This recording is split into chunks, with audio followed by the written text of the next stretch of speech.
le jeune Diakho nekk un excentré xam naa ne rek rapidement dañ leen di jox li nga xamante ne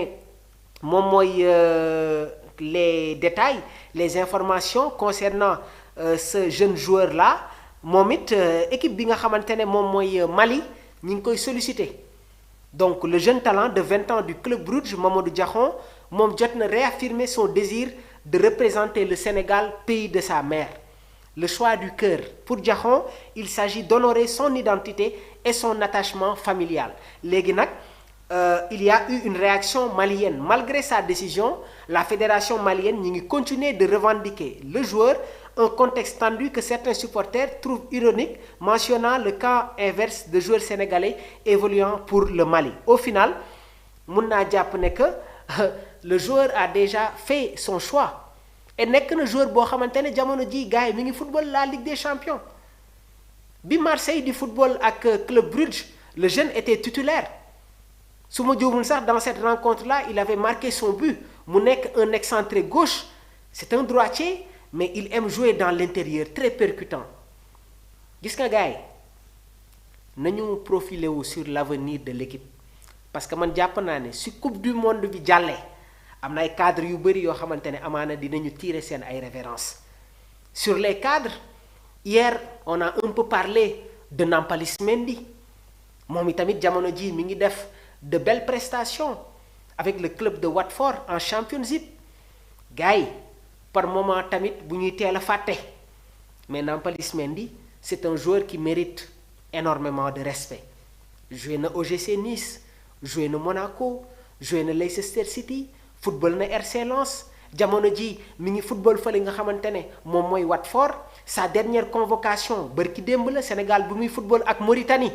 Pape Thiaw dugal na ko fii ci stade Abdoulaye Wade bu Diamniadio donc si il est régulier xam nga yàgg naa leen wax ne leen équipe nationale moom porte d'entrée la ak porte sortie soo fa duggee yaay liggéey lu la fay toogloo waaye tamit soo fa génnee yow yaay liggéeyaat li nga xamante ne moom moo lay dellu si mais lors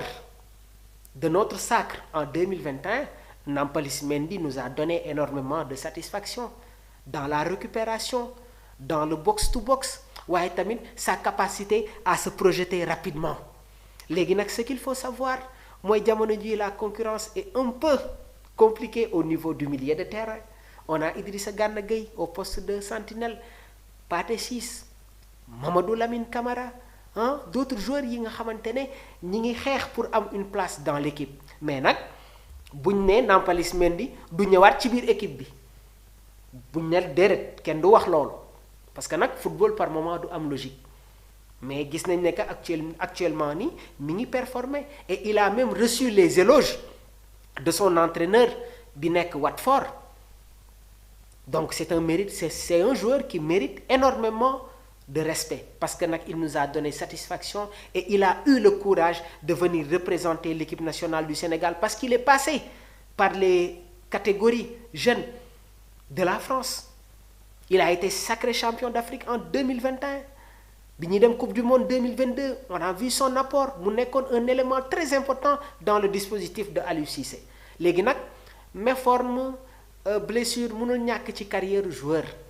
mais c'est un joueur qu'on apprécie et c'est un joueur bi nga xamante ne vraiment il a tout notre respect alors dañuy continuer ba tey ak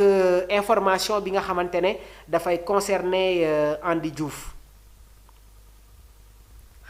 gars yi par moment tamit il faut que ñuy xaw a tey tuuti parce que man le cas de Malick Thiaw dama ci jàngat lu bari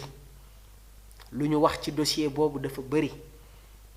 et gis nañu la décision finale du joueur mu dem ne moom décidé woon na bu yàgg jouer ak équipe bi nga xamante ne moom mooy Allemagne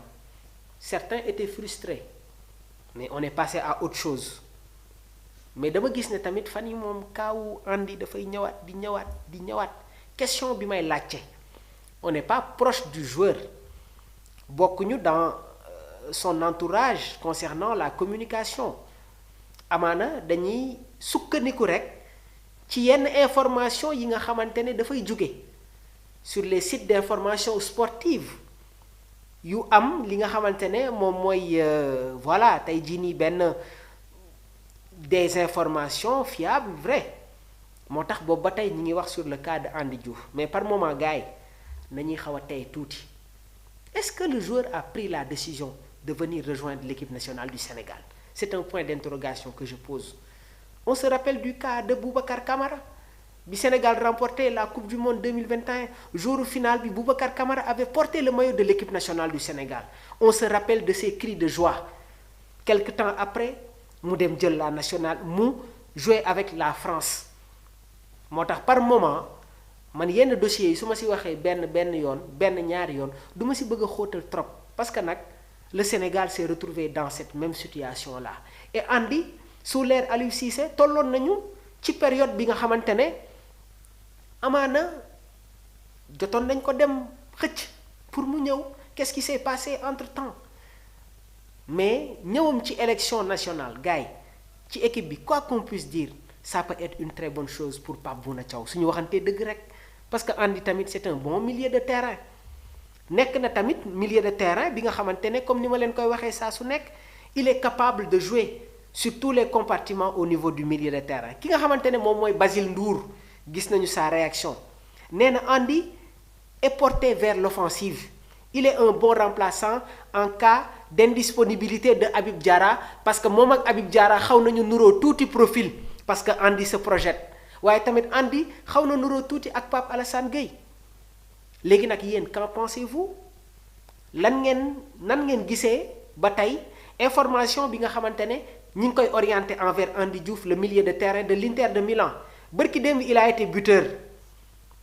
Inter face au Torino Andy a été buteur à la 47e minute de jeu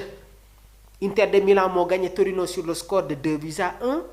Ange Boni moo dugal le premier but de la rencontre à la 35e minute Andy Diouf a marqué le deuxième but interiste à la 47e minute de jeu laata Sandro Kulenovic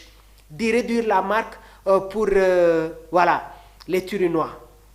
donc Andy buteur face au Borussia Dortmund buteur face au Torino mais nag xamuñu exactement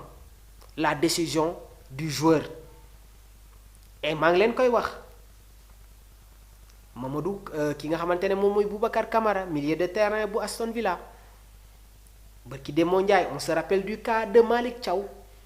bi mu génnee nee na moom defoon na son choix de venir rejoindre l'équipe nationale du Sénégal ki nga xamante ne nag moom mooy Yaya Biagui nee na Andy attend l'appel de la France waaw Mouhamadou Mokhtar Seck maa ngi lay jaajëfal bu baax a baax doyen El Hadj noo gisee le cas de Andy donc les membres du groupe Sport Life 221 woote leen ngeen joxe seen ay réaction ñu partagé ko ak yéen donc émission bi nag format bi en général samedi lañ koy faral di def mais demain dañu am ay invités de marque moo tax day nekkaat beneen échange ma nar a ñëw def la présentation ñu ànd seeg ay chroniqueurs mais tey moom face à Mamour la rubrique bi normalement day am les samedis à partir de 11h mais demain 11h dañu am émission bu am solo trop dañuy woyal ba tey di waxtaanee lépp luy concerner l'équipe nationale du Sénégal donc mun ngeen woote en direct sur le 77 259 46 95 yéen ñi nga xamante ne tamit bëgg ngeen intégrer le groupe Sport Life 221 mun ngeen woote damay jaar noonu jël la réaction du doyen El Hadj Mokhtar ñu ngi lay nuyu bu baax doyen di la ziar di la dalal ci Sport Life. ñu ngi lay wax jumaa mubarak. merci beaucoup doyen El Hadj. mais Mamadou dañ lay seetaan dañuy kontaan parce que dafa mel ni yow li nit ñi di xalaat moom ngay wax ci émission bi. merci beaucoup doyen El Hadj. macha allah gis nga Mamadou. gis nga ñu bëgg a Andy bëgguñu moo ko gën. waaw. waaw bëgg nañ Andy nag. vraiment on a besoin de lui. au milieu de terrain. c'est un joueur boo xam ne qui peut nous apporter beaucoup de choses. exactement. On a un milieu dense, c'est vrai. Oui. Mais on a besoin de Andy. Mais aussi ñi ngi ñaan nag Andy tamit mu soxla ñu ñun. Très bien. Comme ni nga ko waxee léegi gis nañ fi kaaw Boubacar Kamara. gis nañ fi kaaw Thiaw. gis nañ fi kaaw l'autre là booy bi dem Maroc. Sofiane Diop. Tout ça là ñun dañoo bëgg football di topp football bi di topp suñu dëkk nag suñu Sénégal gi moom la ñu am. Voilà boo ñu bëggee rek dañ lay bëgg. Merci beaucoup doyen El Hadj. voilà merci beaucoup mais boo demee rek tamit aussi tam ñu bàyyi la rek tamit quoi parce que on a des joueurs. on a des joueurs. oui. dëgg la. merci Mamadou merci beaucoup ñu jël la réaction du doyen Univers Gaynde doyen Univers ñu ngi lay ziar bu baax. yaa ngi en direct sur Sport Live 221. ah macha allah di leen souhaiter jom mubarak quoi. merci beaucoup. waaw di nuyu émission bi nga bi dañuy toog di déglu émission bi macha allah. léegi nii rek yaa ngi dégg la réaction du doyen El Hadj Mokhtar Seck ñu nekk di waxtaan sur le cas de Andy Diouf lan moo si sa analyse lan moo si sa appréciation concernant tamit boobu les ponk doyen Diaw. waaw Mamour Andy Diouf.